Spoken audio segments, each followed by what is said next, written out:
Sure. Well, maybe we should, so like I said, we should bring Amy on if Amy is ready, and I can introduce, hey, Amy, how you doing? I can introduce you. Great.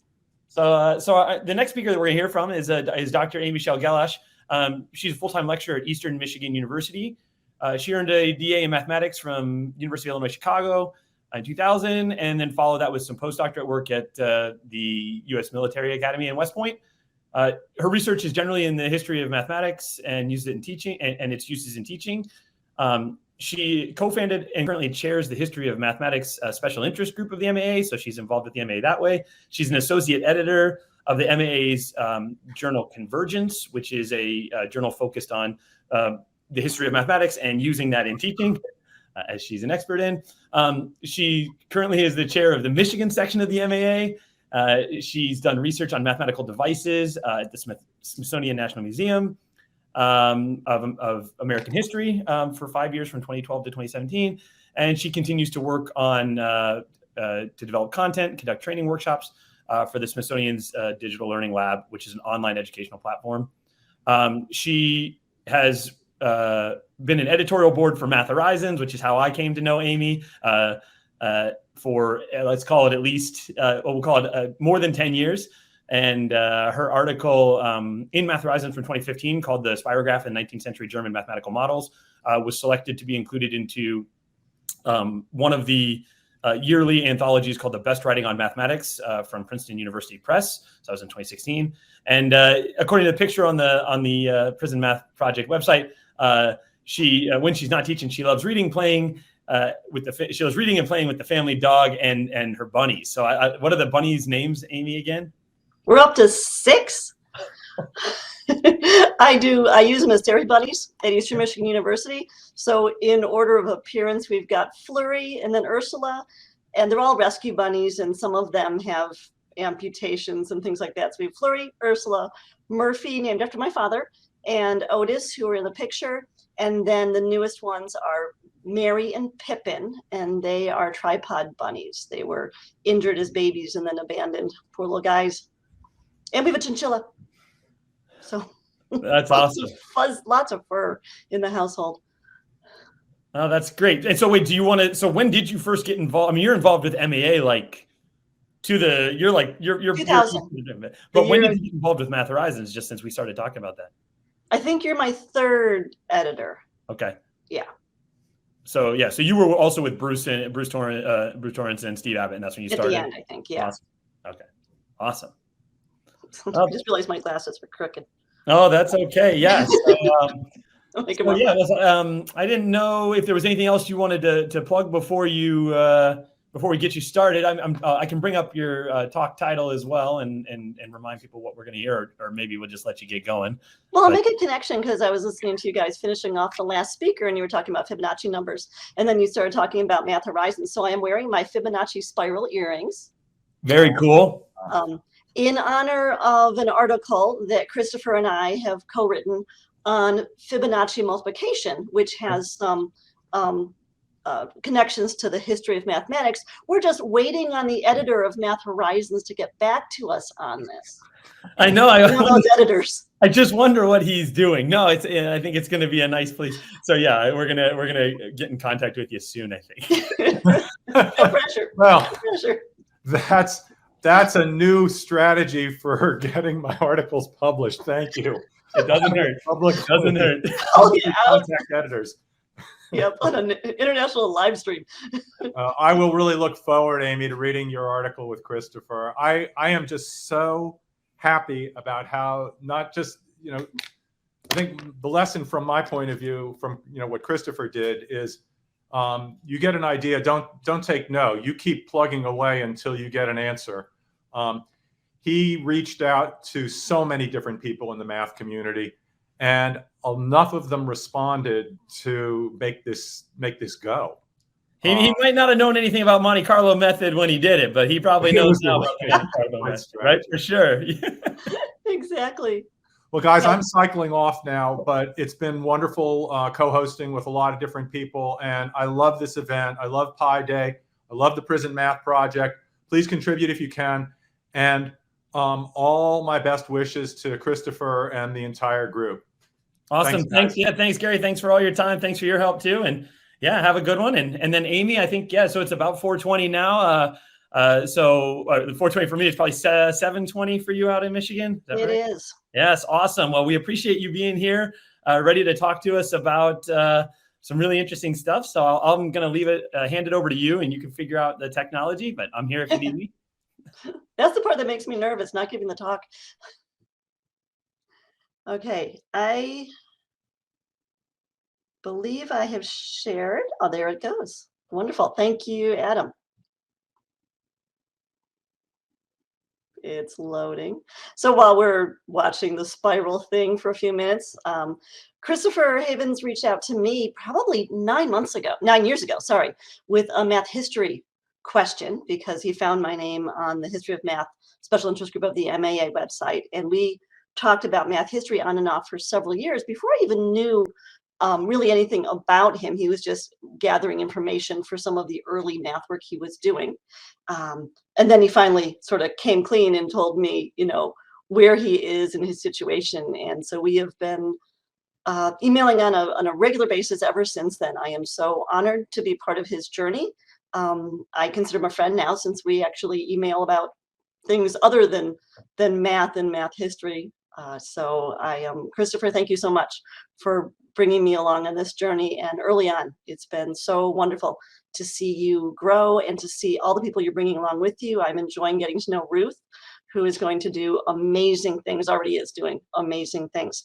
So I am still waiting for my presentation to come up. Adam, I'm not sure if there's something I'm supposed to do, because I believe it's shared. It looks like it's still trying to load. You could try doing a screen share instead. I attempted to load the file, and it's loading slowly for me as well. So it may just be a large file, but if you screen share, that should do okay. All right. Let me do that. And hang on one sec.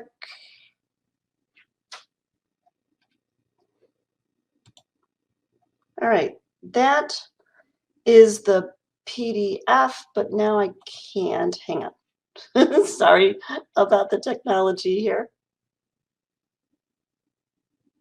Okay.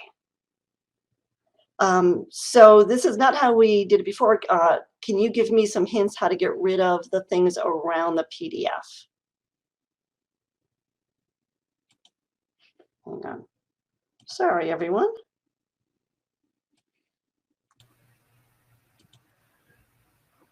You may be able to go to full screen under the view. That's what I'm trying to do. There's a full screen mode if you go down that list there. Oh, there it is. Sorry, I was looking for the thing. Thank you. I'm glad you can see my screen. There we go. So is that looking good? Yes, it is. Thank you. Unfortunately, it jumped. All right, then I think the technology is working. So I will jump in. And again, thank you, everyone, for making this a wonderful event. Again, I'm a math historian. So today I'm going to be talking about the Mayan number system. The title of my talk is The Very Unique Mayan Number System. I'm going to start off by giving you just a really, really brief overview of the Mayan culture, just to set the context for the talk and some understanding of how amazing their number system is, given their culture.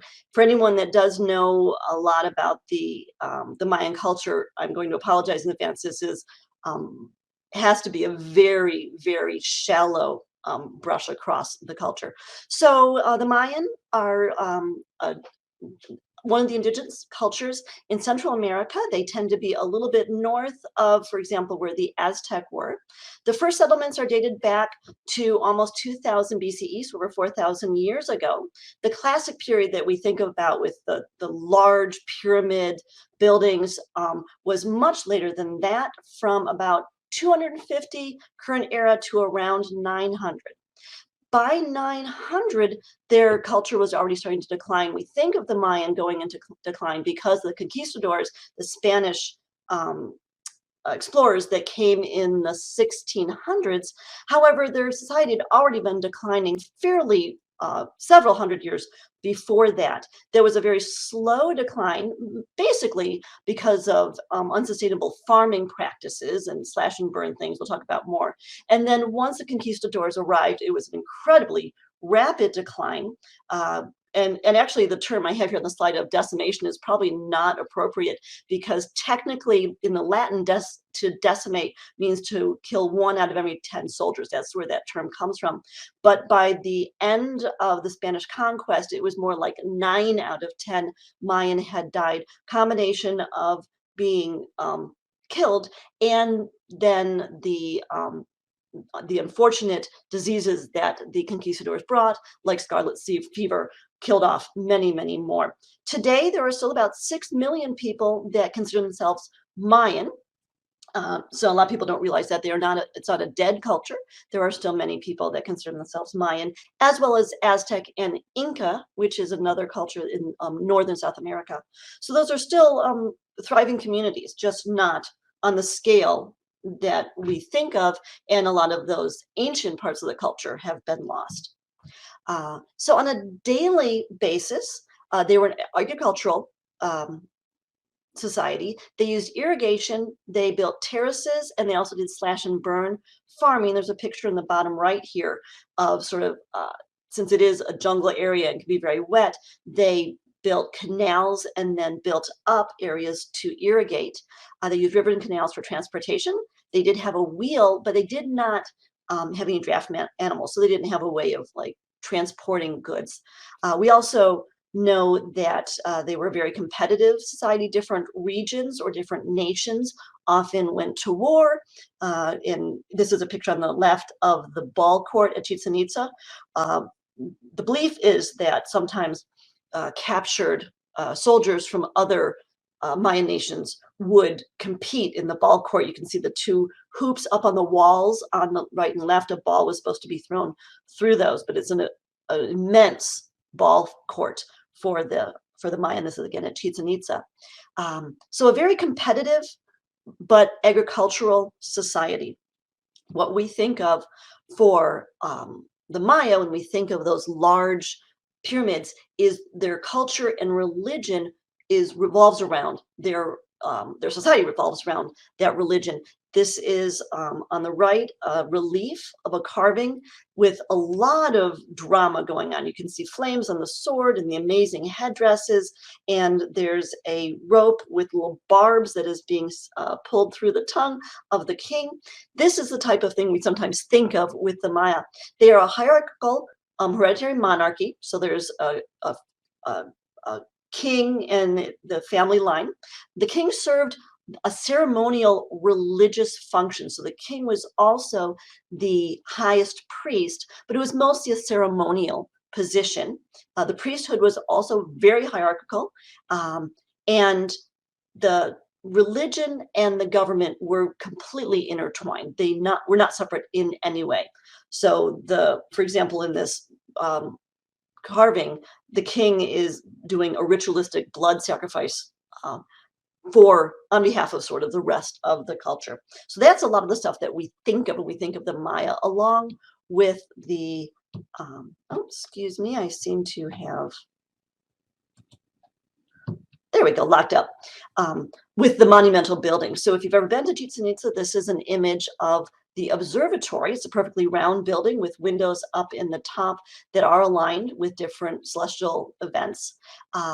Astronomy was essential for their religion and their calendar. So keeping track of a calendar requires very, very precise astronomical observations of the sun and the moon and the movings of the heavens. Their knowledge also required very accurate understanding of the risings and settings of Venus. It was part of their culture and part of their religion. So they had incredibly precise measurements of the movements of Venus, which is very difficult to do given how close Venus is to the sun. So their astronomy is at a much higher level than you would think of possible given an agricultural community.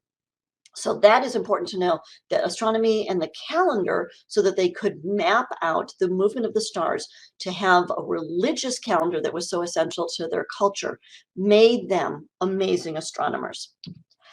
This is the Temple of Kukulkan in Chichen Itza. Many of you may have seen it or climbed it. I have climbed it, and it's a pain. The steps are very tall. They're about 1.5 to 2 feet high. So you are literally climbing hands and knees. There are 365 steps, which is not by accident. It's also aligned perfectly with the heavens. This is just an average picture, but twice a year, many sort of science vacationers come to Chichen Itza, because on the solstices, something amazing happens right when the sun rises, only on those 2 days. So look at this average picture, not a whole lot to see, but then the morning of, I'm sorry, I said the solstice, the equinoxes, when we have equal sun and moon and nighttime, you get this amazing effect going down the stairs and then ending at the head of the dragon, the bottom of the stairs. It only happens twice a year on the equinoxes. And by the next day, the sun has moved enough that this phenomenon does not happen, which is always surprising to people. You would expect there to be a little bit of a skinnier dragon the next day. But the sun moves, remember, 1 degree, approximately 365 days, 360 degrees in a year. That's enough to change it. So this amazing event only happens on the equinoxes. So clearly they really knew what they were doing when it comes to astronomy, and then building these monumental structures. So how did they do that? It required them to have, like I said, a lot of knowledge of astronomy, which required them to have a lot of knowledge of mathematics and to do calculations. Unfortunately, we really have almost no documentation of that. The only sort of written evidence we have from the Maya comes in 2 forms. On this slide, you'll see on the left, again, more carvings. These are monuments that are around many of the cities, just like we have monuments in Washington, D.C. in particular. And these carvings, you can see on here, depict stories that basically describe kings and what they've done and battles. These are the types of things that you would find on monuments even today. If you went to Washington, you see a lot of war monuments, maybe with names and some dates and who died. These monuments have more information about like how many prisoners were captured and things like that. The other type of documentation we have from the Maya is what you see on the right, which are beautifully colored codices. So codices are a form of book. They were made in again, the jungles of Central America on bark. So they would take pieces of bark, 1 foot or so long, not very wide, and then tie them together so they accordion opened and accordion closed. And then they were painted with these amazing pictures that you can see. There's also writing, so you can see the little tiles that have very intricate drawing. Those are phrases or words. There's also numbers on this, 2 different kinds. There are formal numbers that look like heads, and then simple numbers. You can see those by looking at the red dashes and dots. Those are the common numbers. You also see some down here on the right in black. And these are the only type of documentary evidence we have. Monuments, which are very limited in what they talk about, and codices, which often, again, are histories and fables or mythology. Very little information on what happened day to day. Matter of fact, none. They didn't keep any written records that we know of things like, or I shouldn't say none, very few documents that talk about what was sold, what was bought, things that happen on a daily basis. Most of the things we have are these large monumental things that are saved. Now, what is their number system? I'm going to actually talk about first what happened and where we get our knowledge. On the bottom right is another one of these codices. You can see the panels. This one is called the Madrid Codex. It's in amazing condition. It's stored in Madrid. And you can again see the paintings that tell a story, and then the small little head figures in the black circles that sometimes tell a story or are numbers. We have so few of these because when the conquistadors came, they also, along with killing a lot of people, unfortunately, burned all these books. They viewed them as sacrilegious. And if you look at these, they are a little on the dramatic side, a lot of depictions of blood and sacrifice and things like that. So many of them were burned. Over the decades that the conquistadors were in Central America, people did start trying to save some of these really important codices. These weren't just books you have in your house. These were at the temple. These were very important documents. So some of them were snuck into the jungle, wrapped in leaves and buried. The problem is, if the person who snuck those out and buried them so the conquistadors wouldn't find them, was lucky enough to survive, and remember, about 9 out of 10 didn't. So the person has to survive, then they have to be able to get back to where it was buried. And then this might have been a few years later, dig it up. Well, it's been underground. It is birch or bark, and it's been in the mud. So if they were found, they were often just completely rotten. So we only have 4 codices, actually 3 that we're sure of, remaining that we have found. And it's amazing that they are in such wonderful condition. So there's the Dresden Codex, which you'll see some images of. That's the one that I sometimes work out of. The Madrid Codex, which is in this image. There's a codex in Paris. And then there's the Greuler in New York. That one we're unsure about the provenance, when it was made or exactly how it got to New York. So not many people count that as necessarily authentic because we're a little unsure about the provenance of that. So most of the research is done using these 3 codices. The monuments are so limited because it basically said who the king was and what amazing things they did and how many people he captured, that type of thing. So the calendar, again, was really important. And this is true throughout history. Calendars are one of the first things that are developed because you need calendars to observe your religious festivals and make sure they're on the right days. Many religions, it's incredibly important. Is Islam, for example, it's important to know exactly when the new moon starts and stops. That requires very precise calculations. Also, navigation is essential for society, and you need to be able to read the stars and the movements of heavens very accurately. So we tend to have a lot of mathematical advance around calendars. Now, the Mayan calendar is special in that it's a base 20 system and is completely synchronized with the celestial movements, whereas our number system is base 10. It's not related to anything anymore. It's just base 10. It has no connection to history. So let's move forward and talk about their number system. It is, again, a base 20 or the decimal system. It has 2 versions, one for commerce, which is, again, just simple records of who, brought so much grain to market and things like that. We have very, very scant information on those. And then there's the one that we think of and we see on those codices, which are official dates for religious purposes, and then on those monuments and those codices or histories. So the one we're going to talk about is this official number system used by the government and by the religious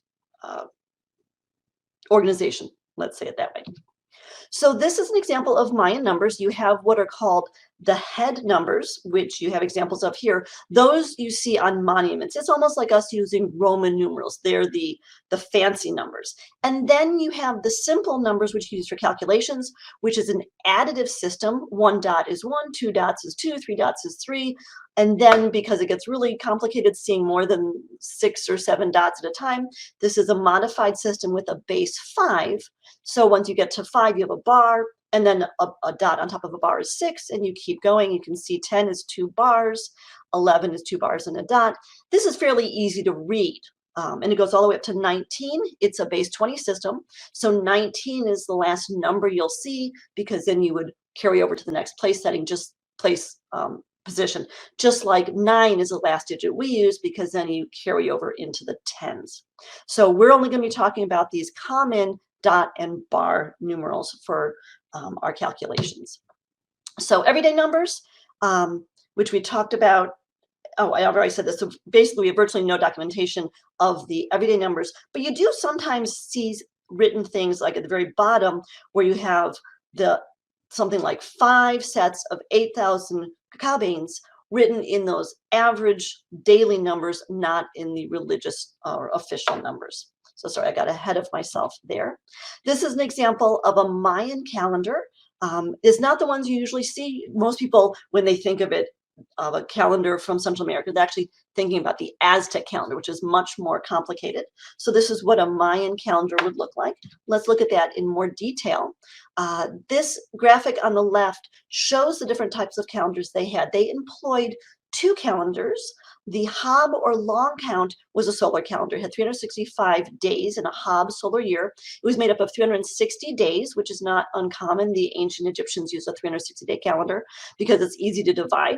And then it had 5 evil days that weren't counted. Again, this is not uncommon in many cultures. 360 regular days in the calendar because it's easy to calculate with, but it doesn't get you very close to a solar year of 365. So you have 5 extra days that are added on.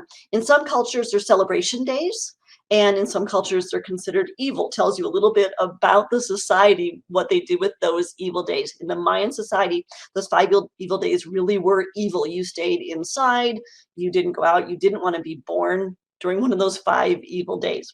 So this is this Hab calendar or long count calendar is made up of 18 months of 20 days.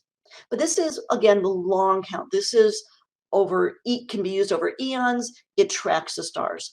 That doesn't help a whole lot with your daily life. Just like our calendar never syncs up with the days of the week. I mean, January 1st is on something different every year.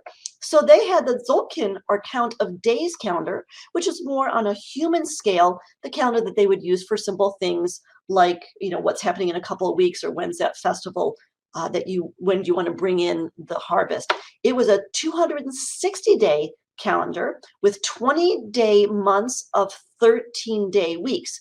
Now, these days each had a number to them, and the months had names. Also, in the Hab calendar, the days and months had names, different names than in the Tzolk'in calendar.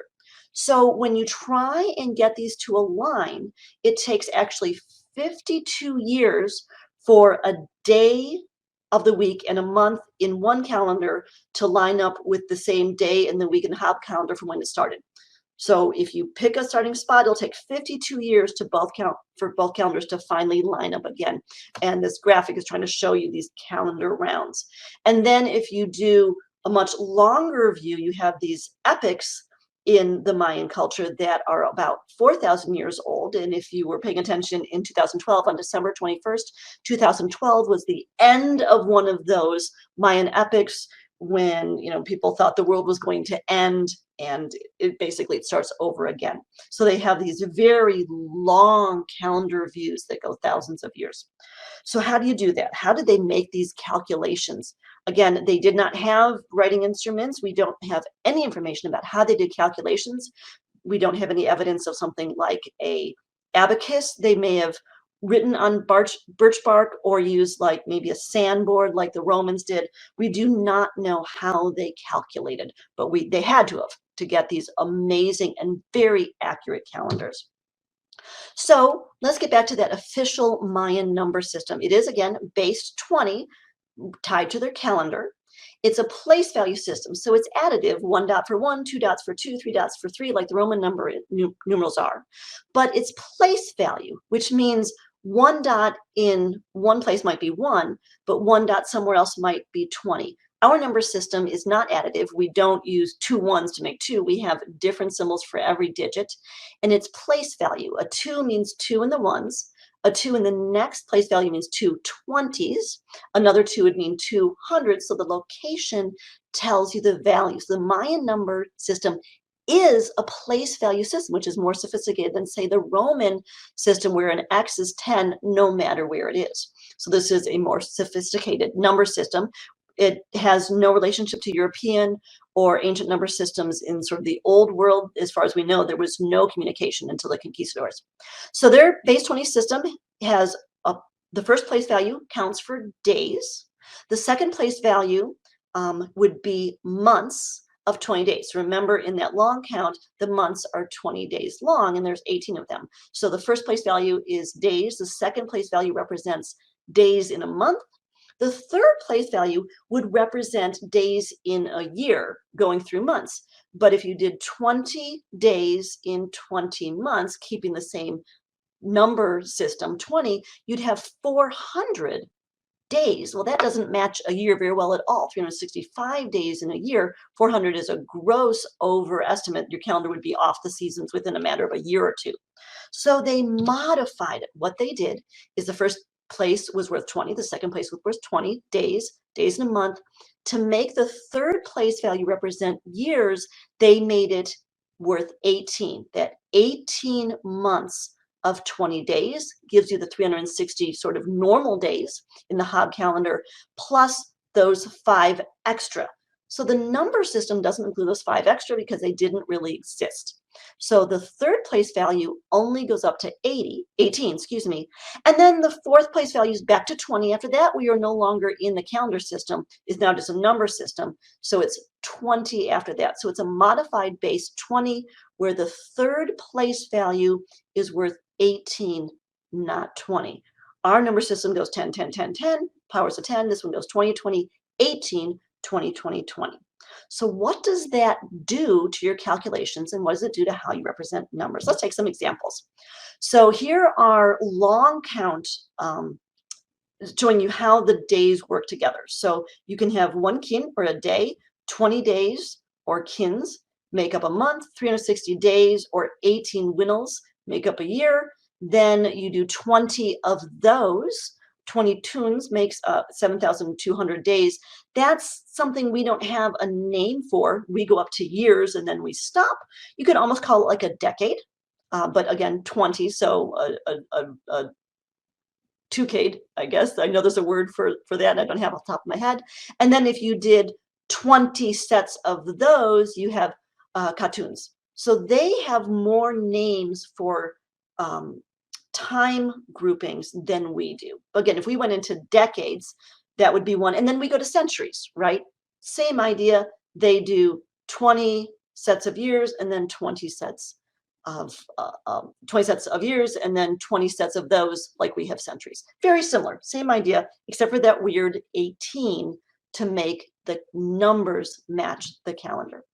So let's start actually doing some numbers.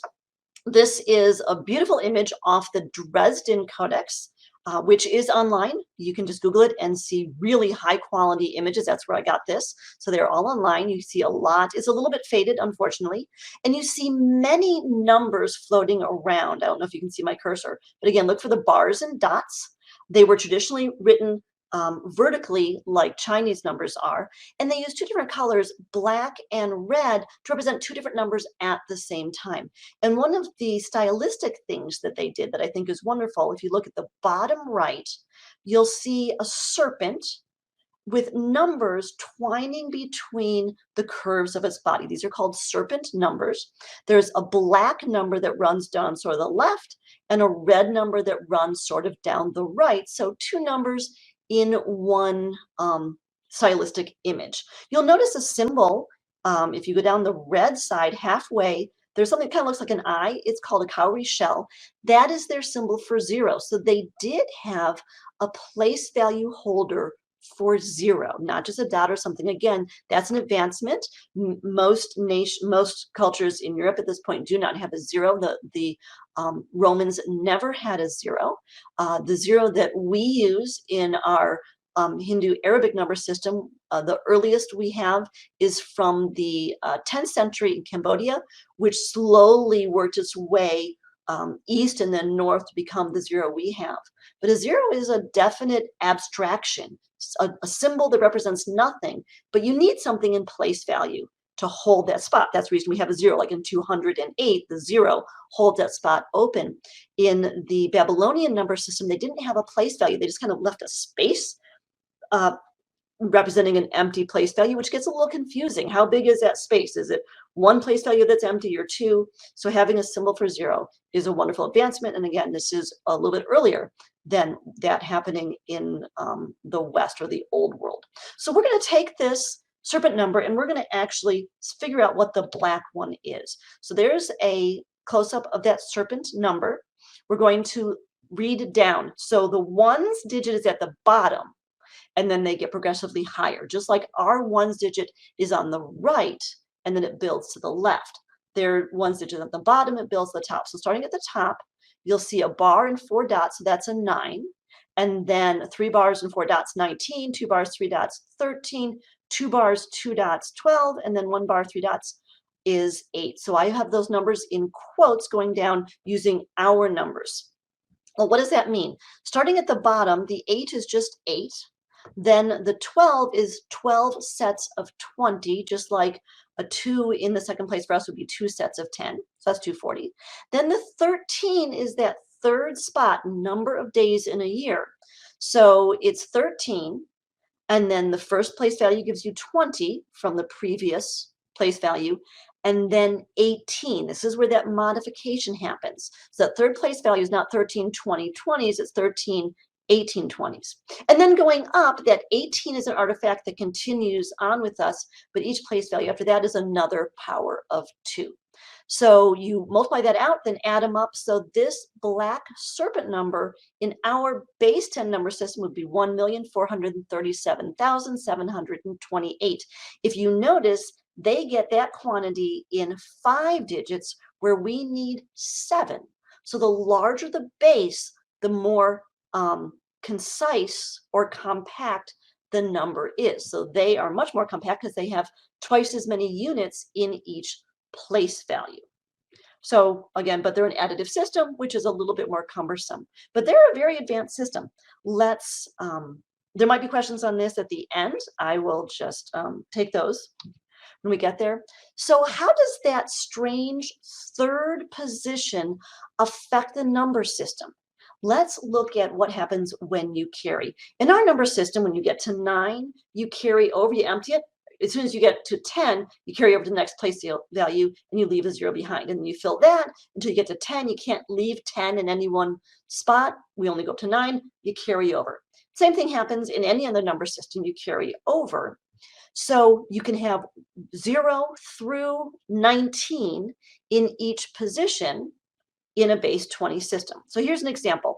Math historians write the Mayan numbers using our digits. For example, 5, 18, and 19, we put a comma between each one because 18 is 2 digits. So this is 5 in the third place value, and 18 in the second place value, and a 19 in the ones place. So again, the larger place value on the left, just like in our system. So just like we did a moment ago, this would be 5, and then it's a third place value, so it's a 20 times 18. Then 18 is in the 20 or the days in a month column, and then 19 ones. So this 5, 18, 19 is equivalent to 2,179 in our number system.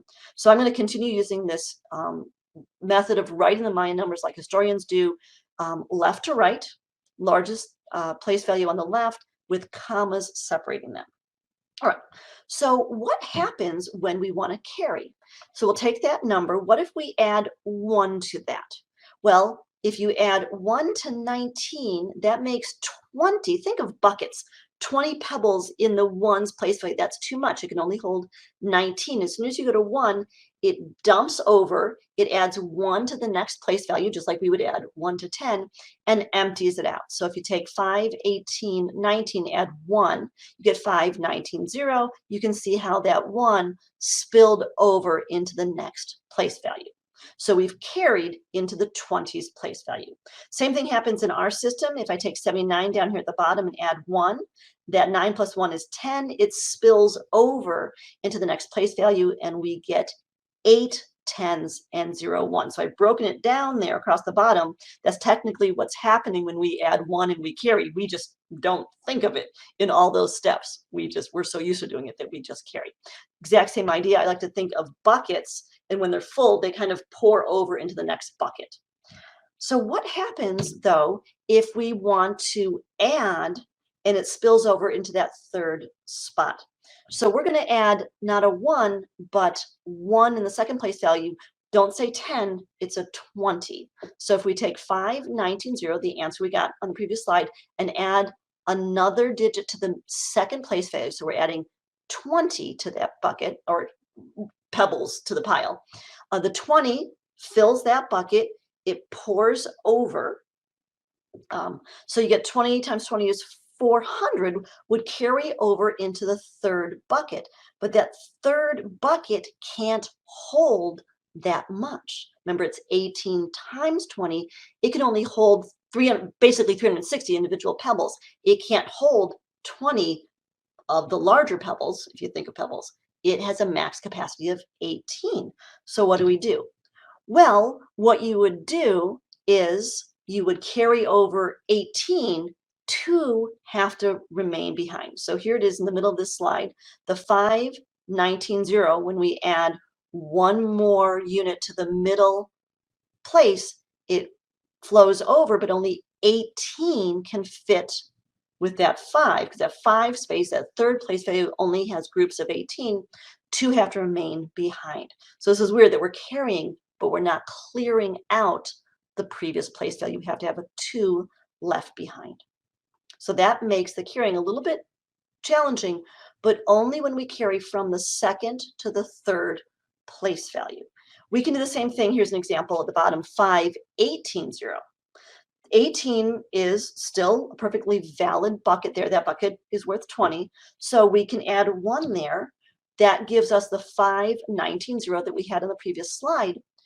But we can carry now if we want to, because the 5, where the 5 is, that third place value only holds 18. So we can pour 18 up and get again a 6 in the third place value, leaving behind 1. And likewise, if you have just 5, 18, 0, that's perfectly acceptable. But 18 will fit in that third place value, so you can carry that one up if you want to and make 5, 18, 0, 6, 0, 0. All of these are perfectly valid Mayan numbers. 5, 18, 0 and 6, 0, 0 are both valid. They're both perfectly usable. Nothing says you have to take that 18 to the third place value, because the 18 can stay in the second place value because it doesn't fill up until you go over 19. Same thing with the 5, 19, 0. It can stay like that. You don't have to carry until the second place value hits 20. It's not there yet.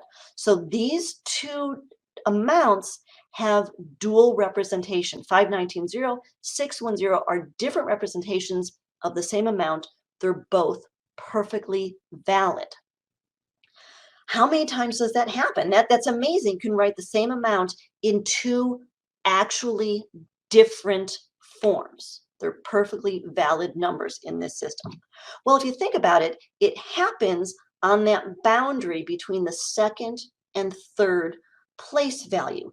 And only when you hit 18 or 19, you can carry it over. So I've written this now using more of an algebra form.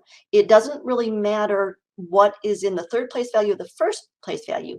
If you have an 18 in the second place value, you can carry that up to the third place value, leaving behind a 0 in the second place value. Now, if that 18 in the third place value takes that up past 18, then it would carry again into the fourth place value, just like ours might. So anything of the form, a number in the third place value and 18 in the second place value and the number in the first, has dual representation where you can add 1 to the third place value and leave behind a 0. Likewise, if you have a 19 in the second place value, you can carry up 18 if you choose, leaving behind a 1. So that is where you have dual representation. If the second place value is at 18 or at 19, you can carry up. You can also think of that as coming back down or borrowing. So if you are, for example, subtracting and you need to borrow from or regroup from a higher place value, as long as there is a number in the third place value that you can borrow from, you can subtract 1. And then what you're doing is you're dumping, when you borrow 1 from the third place value, each one of those is only worth 18. It's not worth 20. So you're borrowing 18 down into the second place value, not 20. Anywhere else, if you borrowed, you'd borrow 20, just like anywhere else in my number when you carry, you're carrying over 20. But on that second and third boundary, it's an 18. So you can carry down 18 as long as there's space. So if you have a 0 in the second place value, you can bring down 18 from the digit to the left. Or if you have a 1 in the second place value. You still have space. You can carry down 18, making it a 19. So at the bottom, we have two examples of borrowing or regrouping or carrying down. 904 and 8184 are identical, and 914 and 8194 again are identical in that they represent the same amount of beans or sheep or whatever it might be, but the representation is very different. Again, that does not happen in our number system. 235 is 235. I mean, you can write that out in words, but you cannot use our digits 0 through 9 to write 234, whatever I said, in a different way and have it be worth the same amount. Ours is very locked in. There's only one way to write each number. But the Mayan have this duality on that second, third digit. Well, how often does that happen? So anything with a 0 or a 1 in the second place value, you can borrow and make that bigger, or anything with an 18 or 19 in the second place value, you can carry up and reduce that second place value. So let's look at numbers and see if we can determine if it's unique or not. So here's an example, 555. That's unique. There's only one way of writing 555 in Mayan because you don't have enough to carry any of those up, and there's not enough space to borrow down. So for example, if you borrow from the third digit down to the second, there's not space to put 18 in there because you already have 5. Likewise, you can't carry up from the second place value because you only have 5. You don't have 18 yet to carry. Whereas 1813 is not unique because we already know that 18 can be carried up. So what happens is you have recurring groups of numbers that have this dual representation. You can make up a whole bunch of your own, just thinking about what goes in that second place value.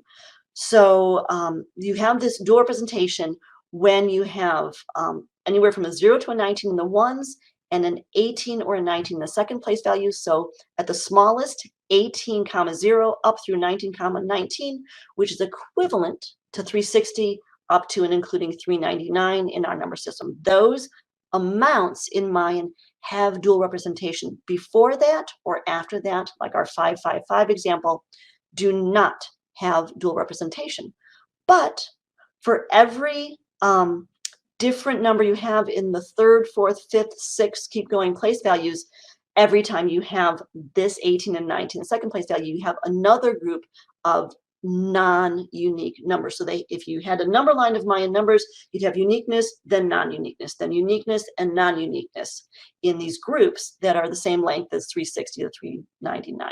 So I just made one up. So I just started writing down Mayan numbers. Remember, I can go all the way up to a digit of 19, and I just threw in an 18 here in the second place value. If we convert all of that, starting with the 3 of 3 ones, 1820s, 1, 1820, and I have a typo on this slide. This 23rd, 24th, those should have an 18 in there. So my bad. There should be a times 18 in each of these. So I believe my calculation is correct, but I will check. So I did not write the times 18 moving forward. So you can see the value. This is a very large number. This one is not unique because that 18 can carry over. So 215,70203 is an alternative way of writing that amount. Whereas down here, I took the same things, but I threw in a 17 where my 18 was. That is unique because there's not enough to carry into the third place value. So you can make up as many as you want, as long as putting an 18 or a 19 in that second place value, you'll have a non-unique number. So extra credit, anyone that wants to fix my calculation, email to me, I'll give you extra credit. That's what I always do when I'm teaching and I make a mistake. All right. So which representations might be a question you have. Which one did they use? If they had, these two options, when they hit one of those numbers that had dual representation, what choice did they make?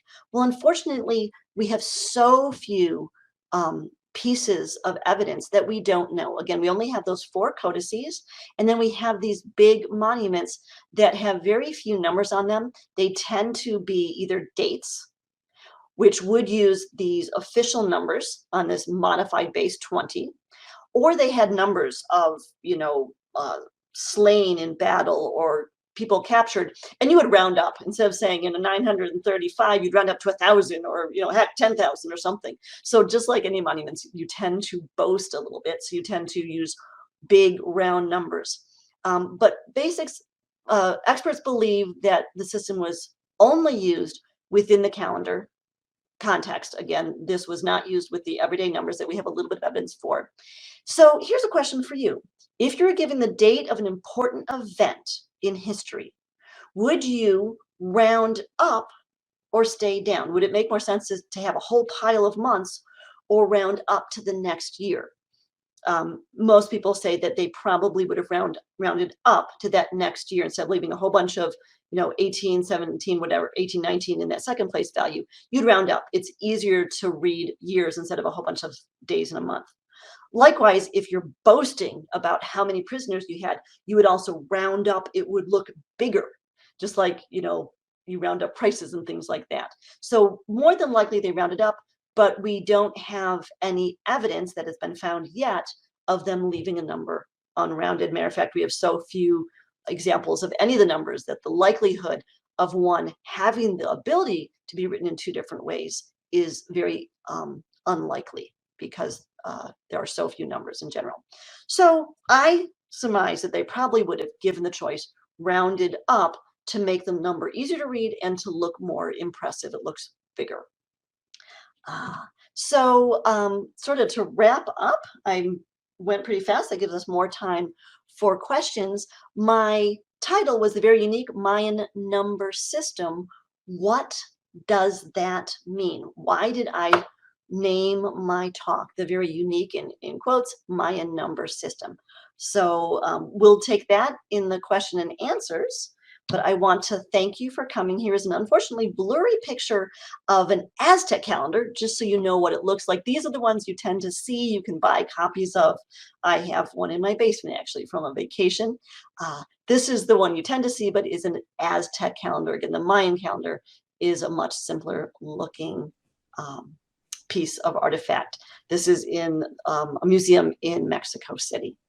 So I will escape out of this, and we can take some questions.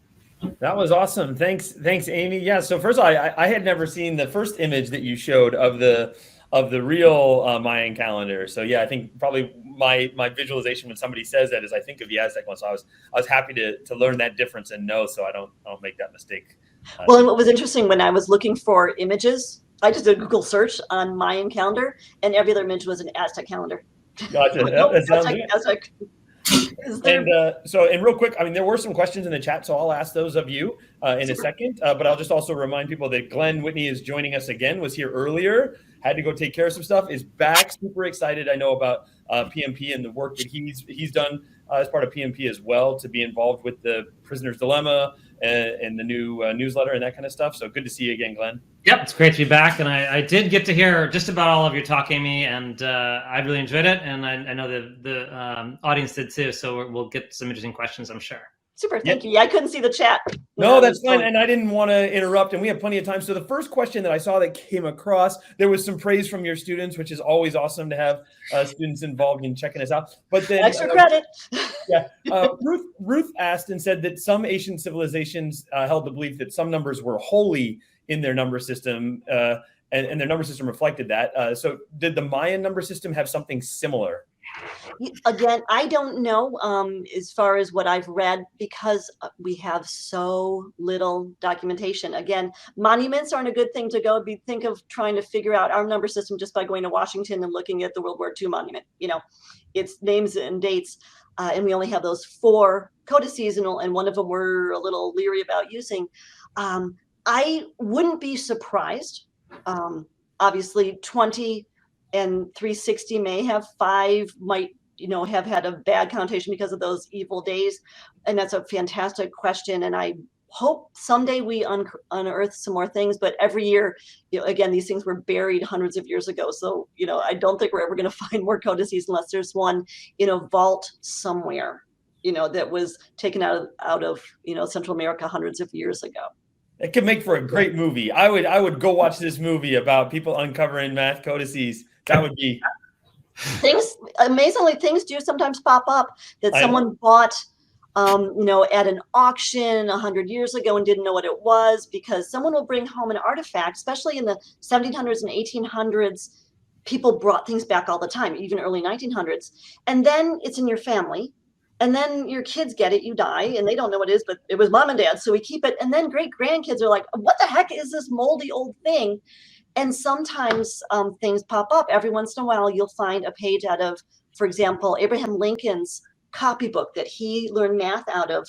Unfortunately, his mother gave it to his first law partner, who decided it would be an interesting way of thanking people that were in his administration after he died, and also making money. So he took it apart and handed pages out to people.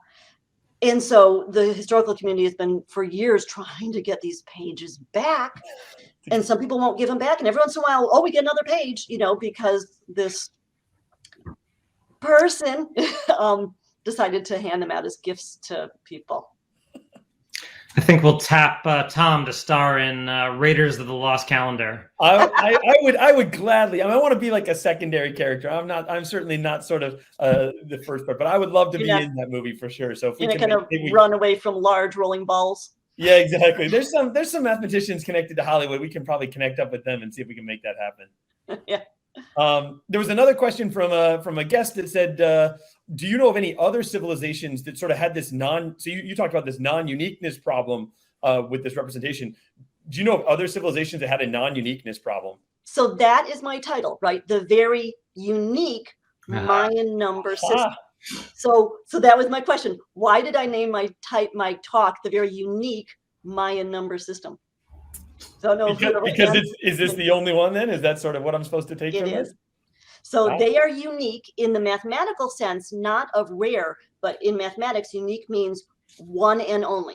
They are the only number system, current or historical, that we have ever found that has non-unique representation. So they are unique in being non-unique. Gotcha. If you can follow that. Yeah, they are the only one that we are aware of. That's awesome. Has this dual representation.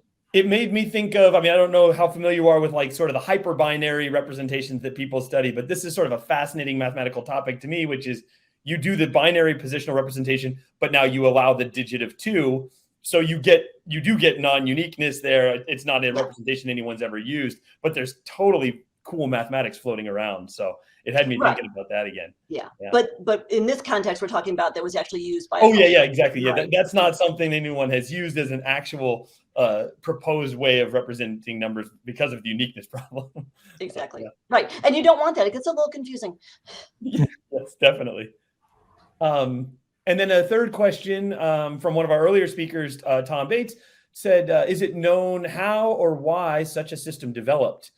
So the motivation or something in their history or culture. So I guess maybe it's kind of related to Ruth's question, and maybe you already answered it about. Yeah, that was the first kind of like 10 minutes of the talk. Was it is 100% related to their astronomical observations, their calendar, and so their calendar, their religion, their culture are basically all one. And again, they were tracking Venus very accurately. So their number system defines their calendar.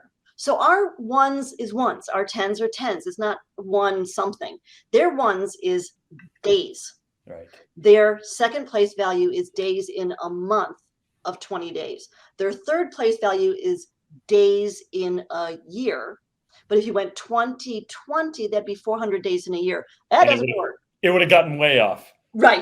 I mean, like the Egyptians and the Romans, their seasons got off, a little bit, and then every several generations they'd have to adjust. This would be off in a matter of like 2 years. Spring would be when it's snowing. Of course, in Michigan it was 4 degrees yesterday morning and blizzarding. So there we go. But so they adjusted that third place value, which is supposed to be days in a year, to 360, and that's the reason they had 18 months of 20 days. Now, they were very aware that it was 365 and a quarter days in a solar year. So they had those 5 days that they just kind of paused the calendar, didn't have any day names. It was just, again, those evil days. And then life started again 5 days later. That way their calendar and the seasons and the astronomical observations didn't get off. but they didn't have names for them, if I understand correctly. They just held tight for those 5 days, hoping there were no hurricanes or something. I'd be game if we did this. I'd be game if the world just took the 5 days and kind of reset and did nothing. I'd be cool with that. But this was, you were waiting for the roof to fall in, and volcanoes to erupt out of nowhere. And like I said, I always find this interesting because when I teach math history, often we talk about a lot of different calendar systems, and several cultures have had this 5-day because 360 is easy to calculate. That's the reason we have 360 degrees in a circle, because you're actually working through the zodiac. The zodiac used to have 13. The ancient Babylonians had 13 zodiacal symbols, but that made the calendar a little too long. 12 makes it a little too short. So many cultures do have this 5-day extra calendric month. It was considered a month. In some cultures, it's party time. Doesn't count. We're not working, and it tells, like I said, it tells you a lot about the culture. In the Mayan culture, it was, oh no, stay home. Not good. So speaking of that culture, do we have a sense for how long there was an organized culture that was using this particular system? How long, that lasted? Yeah, so the culture, we have artifacts of this culture starting in 2000 BCE. Mm-hmm. So, 4,000 years ago, they were starting. Now, when the documents that we have, the codices and the monoliths, are much more recent. So the golden period was, again, from about 250, give or take, current era, to around 900. So they definitely, the quarter day definitely made a difference. In other words, they would have to grapple with that quarter day. Did they make They adjusted. They made the evil days longer some years, or? We don't have any. Again, they left no textbooks. They left no records. The codices are more sort of histories, but they had to, because their estimates of where we can use some of the things we still have and look at the current celestial movements, and they're still pretty spot on. Mm-hmm. So they had to, and probably like we even do, right? We have a leap second, we have a leap year, we just adjust. They adjusted. Now, whether they adjusted on the fly or if they had a systematic way of adjusting like we do, my guess is they had a systematic way of adjusting, because their observations and calculations were so accurate that I don't think they were just going, we're a little off, I think they had a system, but I have no evidence for that.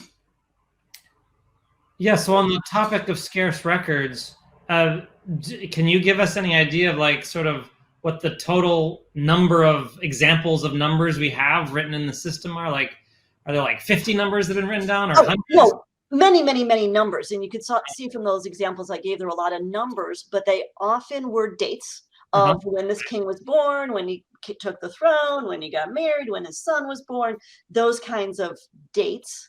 And then amounts of things that you want to have in a history or in your mythology. Same thing on the stelae or the monoliths that you have, the carvings.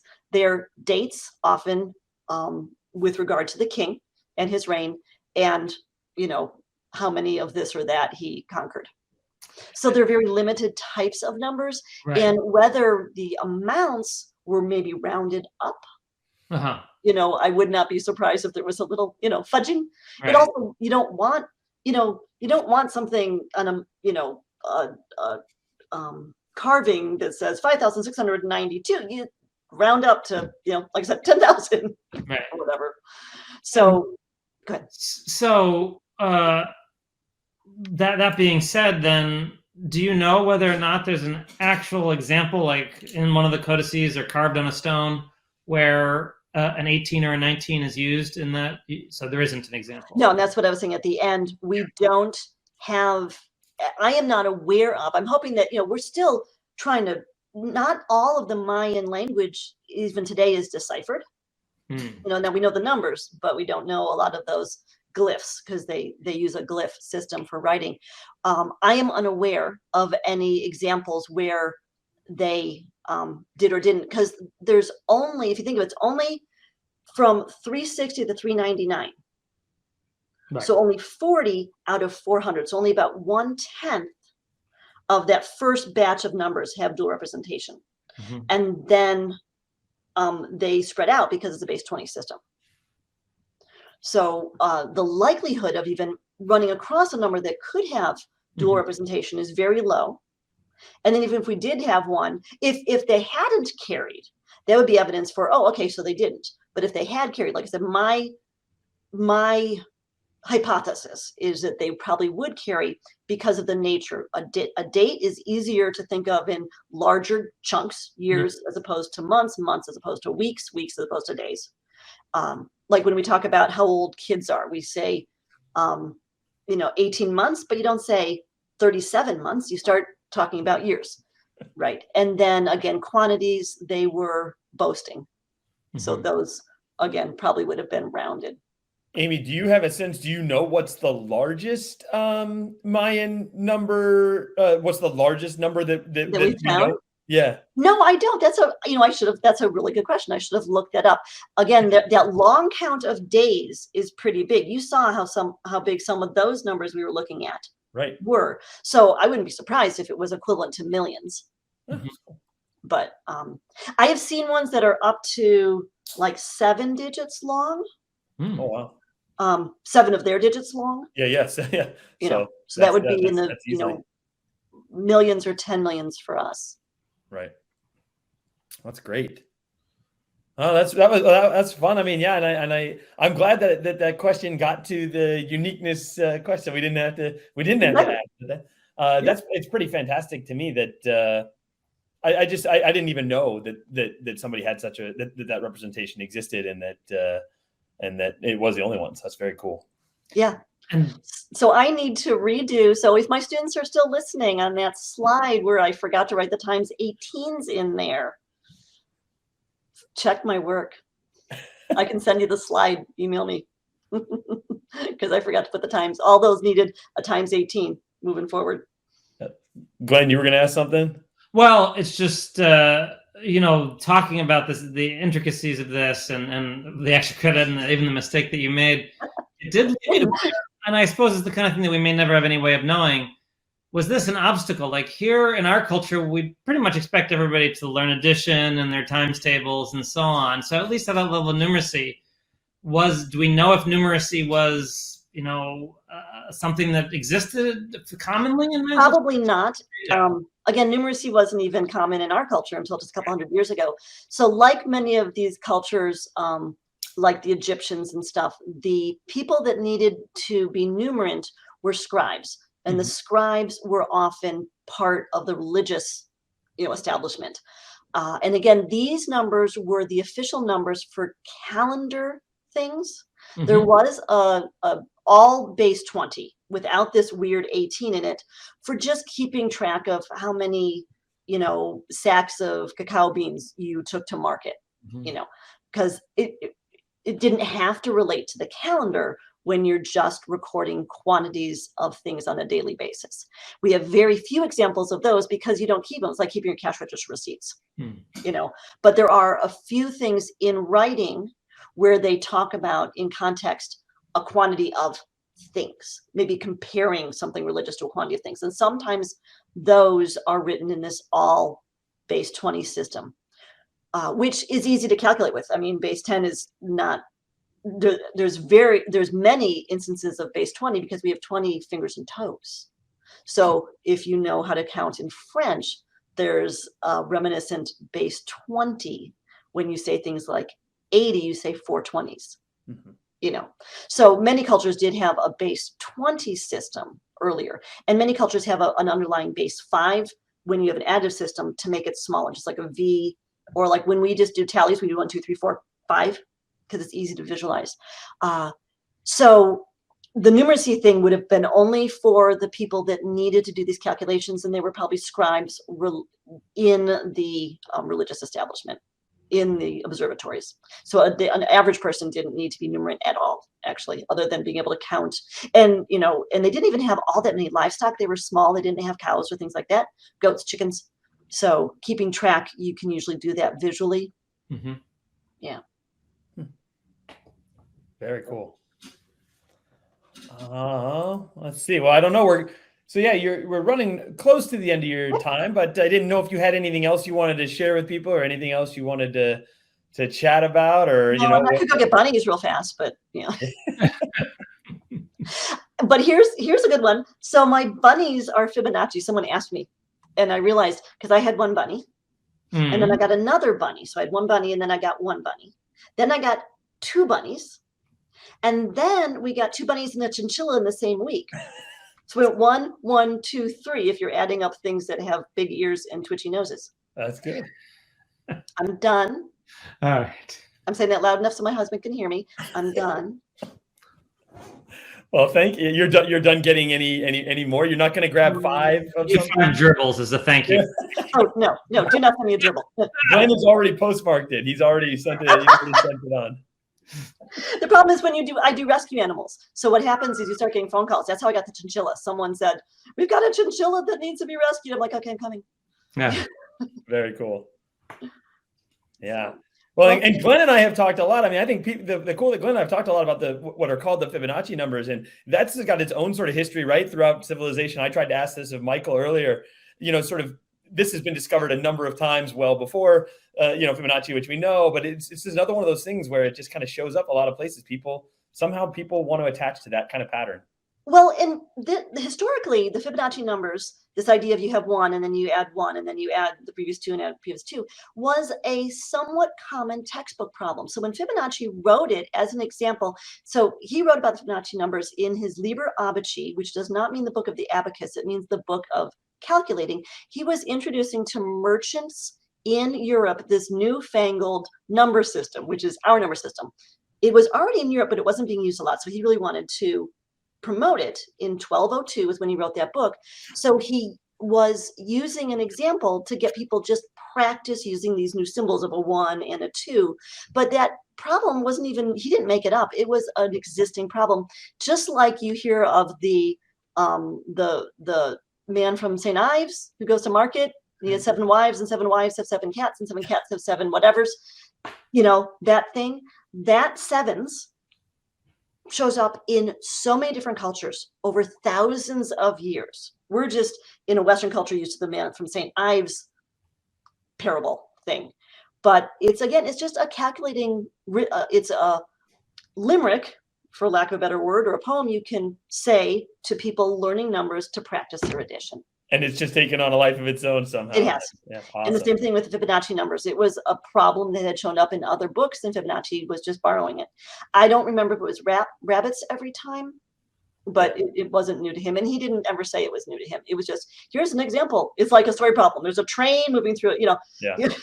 And in some sense, it underscores the kind of cultural universality of mathematics, how these things keep occurring even in human societies that had no connection with each other. So there's something really common there, and it also, tells us how mathematics, can bring communities together by finding these commonalities, which in some sense brings us back to why we're all here today celebrating Pi Day, because of the Prison Mathematics Project bringing together the community of incarcerated people who are interested in mathematics and the broader community of people who are interested in mathematics. So I think that's a lovely note to end on here on your wonderful presentation. So let's thank Amy one more time, and really appreciate your being here today.